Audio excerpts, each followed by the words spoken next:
ትጋት የሚጠፋው በጥጋብ ምክንያት ነው። ቁሞ መጸለይ፣ ተግቶ ማስቀደስ፣ ነጋ ለኪዳን መሸ ለቁርባን ማለት የሚቀረው በምንድን ነው? በጥጋብ ነው። በጥጋብ ነው። ተመልከቱ፣ ስጋሁ ለጸዋሚ ኢይትካህሎ ከመ ይኑም ኩላ ሌሊተ መጽሐፈ መነኮሳት የሚለው የጾመኛ ሰው ሰውነት ሌሊቱን ሙሉ ተኝቶ ማደር አይቻለውም ነው የሚለው። የጾመኛ ሰው ሰውነት ሌሊቱን ሙሉ ተኝቶ ማደር አይቻለውም። ትጋት የሚወለደው ከጾም ነው። ሰንፍና እንቅልፍ የሚወለደው ከመብል ነው። መብል የቀነሰ ሰው ምን ያደርጋል መስላችሁ? እሱ ልቡና ሁሉ ትጉህ ነው። ሰውነቱ ሁሉ ሸካፋ ነው። ንዝላል አይደለም። ስለዚህ ሰው ተግቶ መጸለይ ይቻለው ዘንድ ምን ማድረግ አለበት? መጾም ይጠበቅበታል። ጥጋብ ደግሞ በአንጻሩ ልብን ያጨልማል። እሱ ብቻ አይደለም። ምድረ ሆፃ ይላል ተመልከቱ። ያበቁል አስዋከ ጭንጫ መሬት እሾህ ያበቅላል። ተመልከቱ። ልቡናው ለስሱ ይላል ተመልከቱ። የስስታም ሰው ልቡናም ክፋትን ያበቅላል ይላል። ክፋት የሚበቅለው ከጥጋብ ነው። ይሁላችሁ ዝሙት ይበቅላል አልኳችሁ፣ ስንፍና ይበቅላል አልኳችሁ። ድንቁርና የሚበቅለው ራሱ ከምንድን ነው? ከጥጋብ ነው። ሰው አላዋቂ የሚሆነው በጥጋብ የተነሳ ያለ መጠን በመብላት። ያለ መጠን የሚበላ ሰው እውቀት የለው ፈጽሞ። አንድ ዛሬም በሕይወተ ሥጋ ያሉ አንድ ሊቀ ጳጳስ አሉ። በረከታቸው ይድረሰን። ምን ብለው ይናገራሉ? እንደሚሉት መሰላችሁ? እየበሉ እየጠጡ ብሉያት አዲሳትን መረዳት አይቻልም። ተግቶ መጾም ይገባል። ተግቶ ማደር ይገባል። ስለዚህ ትጋት የእውቀት ምንጭ ነው። ረሃብ ደግሞ የትጋት ምንጭ ነው። ጥጋብ የእንቅልፍ ምንጭ ነው። እንቅልፍ ደግሞ የድንቁርና ምንጭ ነው። መብል ባለበት ትጋት የለም። ትጋት በሌለበት እውቀት የለም። እውቀት የሚሰበሰበው በትጋት ነው። ንብን ይዋት ተኝታ አይደለም ያን ሁሉ ማር የምትሰበስበው፣ ተግታ ነው፣ ወጥታ ወርዳ ነው። ስለዚህ ተመልከቱ፣ ንብ ማርን እንደምትሰበስብ ማር ቃለ እግዚአብሔር የሚሰበሰበው በትጋት ነው። በታምር አይደለም። ገር ማለት አሁንስ እንደው የማይገባ ነገር ልናገር ነው። ሰው በቃ ጥግብ ታምር ፍለጋ ዝም ብሎ ማጥናት ሲያቅት ጊዜ ዝም ብለት እየበላ ለጥበልና እስቲ እንደው የጥናት መድኃኒት ምንድን ነው ተበጥብጦ የሚሰጣል እያልክ ተጃጃል። እንግዲህ አታጠናም ተግታ እንቅልፍትን አትቀንስም። እንዲ ተጋድመ እንደ ግንድ እያደርክ እንዲ ነው አብሾ በየት ነው የሚገይበል? እንግዲህ እንዲህ ያለ ነገር የለም። እንደው የሚደገም አለ የእውቀት የድሮ አባቶች የሚጠቀሙት ነበረ። ይህ እንዲሁ ማምላክን እንዲሁ ደም ያፈላል አዛኝ እንዲሁ አይባልም እንጂ ነውር አይደለም። እንዲ የነ ዮሐንስ አፈወርቅ ልጅ ሆነን እንዲሁ ይህ ወረቀት ፍለጋ ድግምት ፍለጋ ደግሞ ምንድን ነው? ዮሐንስ አፈወርቅ ብሉይና አዲሳትን ያጠናቸው ምን አድርጎ ነው? 15 ዓመት በሙሉ ገብስ በሚዛን እየመዘነ እየበላ ነው። ትጋት ነው፣ ጾም ነው እውቀትን የሚገልጠው። ይሄ ደግሞ ጨጨጨጀጀ ዝም ብሎ ድዝድዝና ይሄ ክርታስ ፍለጋ ደግሞ መሮጥ ምንድን ነው ደግሞ? የሰው ልጅ ክርስቶስን ያህል ጥበብ እያለ ጥበብ ኃጢአት ነው ምንድን ነው? አሁን ተሳቡት የቄሱ ተማሪ ሁላ እንዲያምል ጥበብ ኃጢአት ነው እንዴት ነው? ጥበብ ኃጢአት ነው ማለት ምንድን ነው? ለእውቀት ብሎ የሆነ ነገር ቢጠጡ ምንድን ነው? ይሄ ተኝተ እያድርግ ያን በጥብጠት ጠጥተን ሊቁነ እግዚአብሔርም አይፈልግም እንዲህ ያለ ነገር። እስቲ አሁን ከነቢያት ከሐዋርያት ከሊቃውንት አንድ ቅጠል በጥብጦ ሊቅ የሆነ ሰው አለ? የለም፣ ማንም የለም። ያሬድ ነው? አባ ጊዮርጊስ ነው? ዮሐንስ አፈወርቅ ነው? ቄርሎስ ነው? ማን ነው? እስቲ አሁን አንድ ማን አለ? እስቲ አሁን ለወደፊቱ ሰው የእውቀት መድኃኒት መጠጣት ይቻላል አይቻልም ብሎ ከጠይቃችሁ ከሊቃውንት የጠጣ ሰው አምጣ ነው። ከሊቃውንት የጠጣ ሰው አምጣ እስቲ። ከቅዱሳን በገድልም ሆነ በድርሳን እገሌ ይህንን ቅጠል ጠጥቶ ሊቆን የሚል ካመጣት ጥሩ። አባቶቻችን ካላደረጉት ደግሞ ምንድነው? ንነሰን ተሉ እምነት አበዊነ ቅዱሳን ዘይንበለ ተወላውሎ ነው የሚለው ቅዱስ ቄርሎስ ሲናገር ሃይማኖተ አበው ላይ። እኛ አባቶቻችን ጎዳና ያለ ጥርጥር ሃይማኖታቸውን ከነስራቸው ነው የምንከተላቸው። ይሄ ነውና ሰው ለምንድን ነው አዋቂ የማይሆነው ካላችሁ፣ ድንቁርና የሚወለደው ከስንፍና ነው። ስንፍና የሚወለደው ከጥጋብ ነው ማለት ነው። ጥጋብ ልብን ያጨልማል። ጥጋብ የውርደት ምንጭ ነው። ጾምን መሻር የውርደት ምንጭ ነው። ጸሎቱ ለዘይጸውም በአሚን ይከውን። ተመልከቱ፣ ከመጸጉረ ንስር ዘይሰርር መልዕልተ አየር ይላል ሲናገር። አምኖ የሚጸልይ ሰው ጸሎቱ ለዘይጸውም በአሚን እየጾመ በእምነት የሚጸልይ ሰው ጸሎት ይላል በአየር ላይ እንደሚበር እንደ ንስር ጸጉር ነው የሚለው። እንደ ንስር ጥጋቡ አያሰጥመውም፣ በእንቅልፍ ባህር አይሰጥምም ማለት ነው። ስለዚህ ከፍ አድርጎ ጸሎቱ የሚያርግለት ጥጋቡን የቀነሰ ሰው ነው። የጾመኛ ሰው ጸሎት ያርጋል። እሱን ነው የሚናገረው። ወጽጋብሰ ያወርድ ታሕተ፣ ጥጋብ ግን ወደ ታች ያወርደዋል። አዳምን ወደ ታች ያወረደው ምን እንደሆነ ልንገራችሁ፣ መብል ነው። የአዳም ልልናው ምን ነበረ? ጾም። ሁላችሁ ወቁት። የአዳም ልልናው ጾም ነበር። የአዳም ውርደቱ መብል ነው፣ ጥጋብ ነው። ስለዚህ እግዚአብሔር የቅድስናን መጀመሪያ የጀመረው በጾም ነው። ውርደት የተጀመረ በመብል ነው። አዳም በለስን ሲበላ ውርደት ተጀመረ። ይኸውላችሁ የሉቃስ ወንጌል ምዕራፍ 10 ላይ ስታነቡ አሃዱ ብእሲ እንዘይወርድ እምኢየሩሳሌም ውስተ ኢያሪሆ ረከብዎ ፈያት ወፈቅህዎ ወሰለብዎ። አንድ ሰው ከኢየሩሳሌም ወደ ኢያሪኮ ሲሄድ ወንበዴዎች አግኝተው ደበደቡት ብሎ ጌታ ምሳሌ መስሎ ተናገረ። አንድ ካህን መጣ፣ አልፎት ሄደ። አንድ ሌዋዊ መጣ፣ አልፎት ሄደ። አንድ ሳምራዊ መጣ፣ አገኘውና አዘነለት። በቁስሉ ላይ ወይንና ዘይት አፈሰሰለት። በአህያውም ጭኖ ወሰደው። ለሳምራዊ ወሰደው፣ ሰጠና 2 ሳንቲም ሰጥቶ በእነዚህ ፈውስልኝ አለው አለ። አንድ ሰው ከኢየሩሳሌም ወደ ኢያሪኮ ሲወርድ የተባለው ምን መሰላችሁ? አዳም ከልልና ነፍስ ሲዋረድ ማለት ነው። ሲዋረድ ወንበዴዎች አገኙት። ወንበዴዎች የተባሉት አጋንንት ናቸው።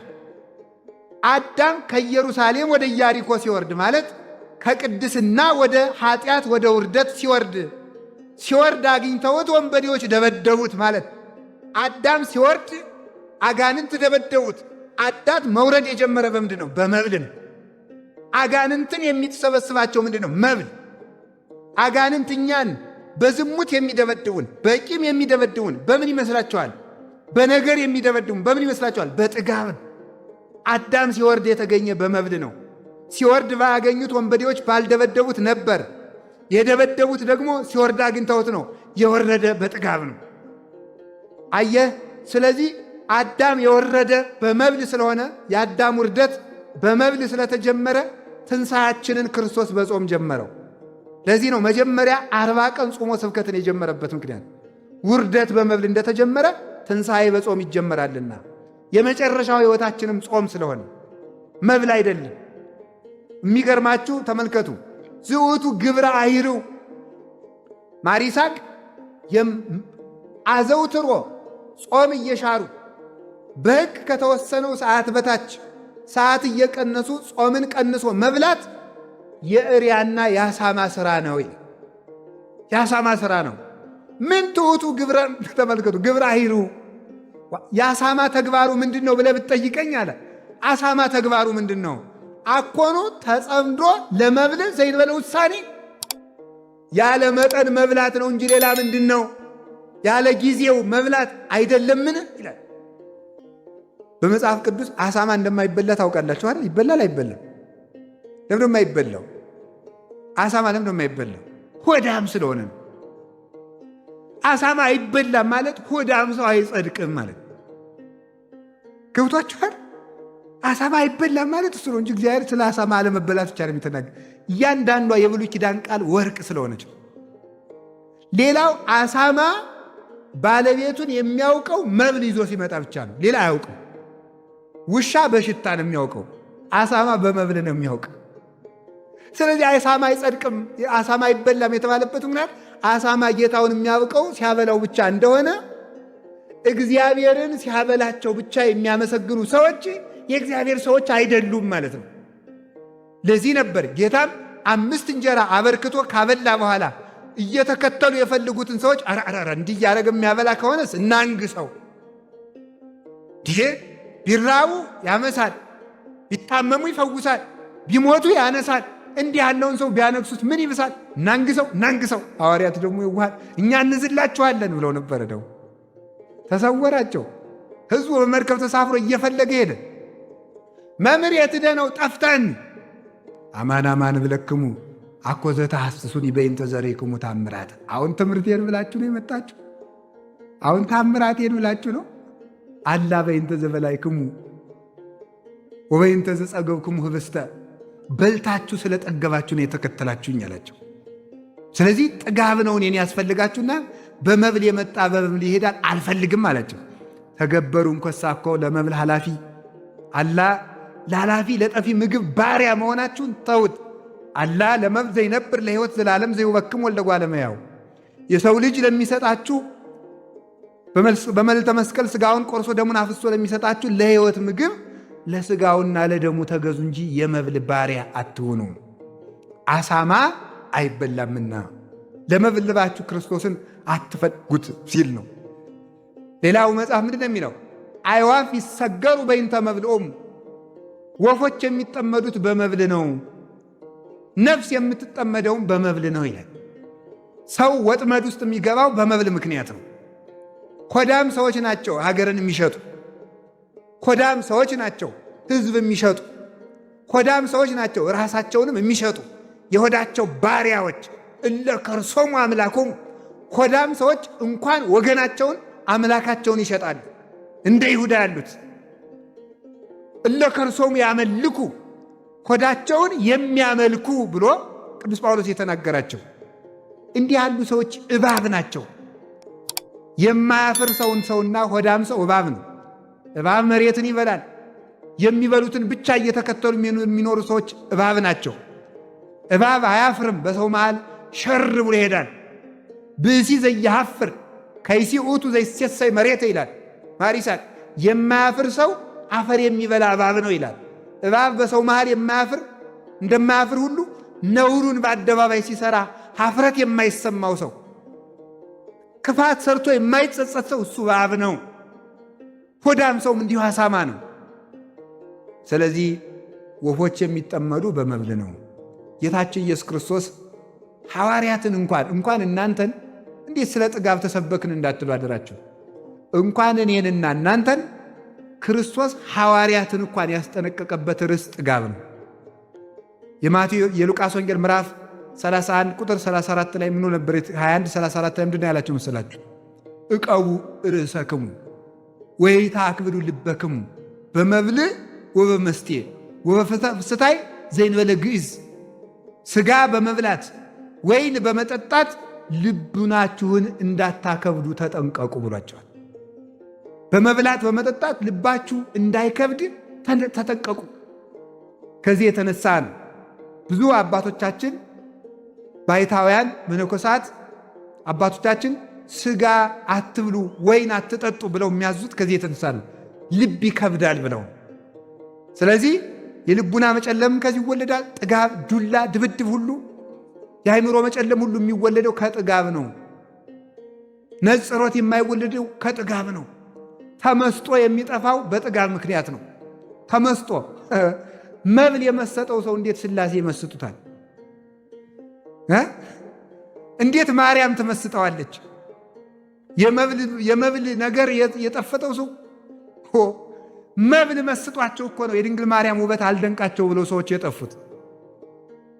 ትዝ አላቸውማ። ጹሙና ጸልዩና የቤተ ክርስቲያንን ውበት ተረዱ ሲባል ኧረ እኔ ወንድሜ ጠዋት ተነስቼ በወተት መጠጣት፣ ዳቦ መብላት፣ ሥጋ መብላት፣ መተኛት ግጥም ብሎ ሰዓታት ቅዳሴ የምን ተው እባክህ፣ እኔ አርፌ መተኛ ነው የምፈልገው። መስጦታል። ሰው በራሱ ዓለም ነው የሚኖረው። አሁን በዚህ የተመሰጠ ሰው እንዲያው በእውነቱ ለደንቆሮ የማሕሌትን ነገር ማን ያስረዳል? እንዲህ የፀሐይ መልኳ በጣም መልካም ነው ብሎ ለዓይነ ስውር የሚነግር ማን ነው? ፍጹም ነው። አንድ ሰው እየናሉ በጉድጓድ ነበር የሚኖሩ አሉ። በጉድጓድ ነው ከተወለደ ጀምሮ በጉድጓድ ነው የኖረው። አንድ ቀን አይ ፀሐይ ምን ትመስላለች መሰሉ ሲል ኧረ እንደዚች ጉድጓድ ያለው ውብ የለም በዚች ምድር ላይ አለ ይባላል።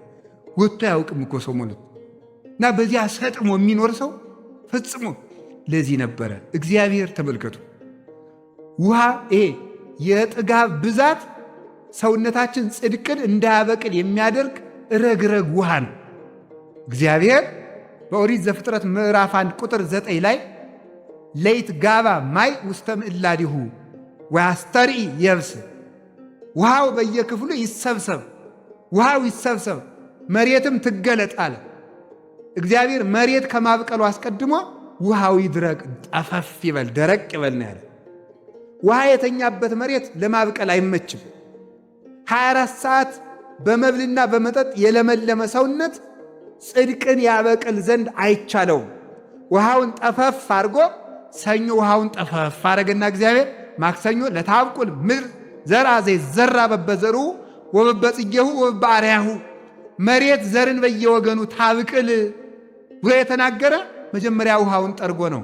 እኛም በጾም በጸሎት ሰውነታችን ሲገሰጽ እና በትጋት ለጉመን ስንይዘው የጸሎት ፍሬ፣ የፍቅር ፍሬ፣ የትትና ፍሬ በሰውነታችን ውስጥ ይገኛል እና ጥጋብን ማስወገድ የጽድቅ ሁሉ ምንጭ ነው። ጥጋብ የክፋት፣ የመገዳደል፣ የዝሙት፣ ትዳርን የመፍታት፣ ፍትህን የማጉደል፣ ለባልንጀራ አለማዘን፣ የዝርፊያ፣ የቅሚያ፣ የዘፈን፣ የጭፈራ፣ የዋይታ፣ የግርግርታ፣ የዚህ ሁሉ ምንጩ ምንድን ነው ስትሉ ጥጋብ ነው እና እግዚአብሔር ልክ የሆነ መስመር የገባ ሰውነት ያድለን። ጾሙን ጾመን በአግባቡ ለፍሬ እንድንበቃ አምላከ ቅዱሳን ይርዳ።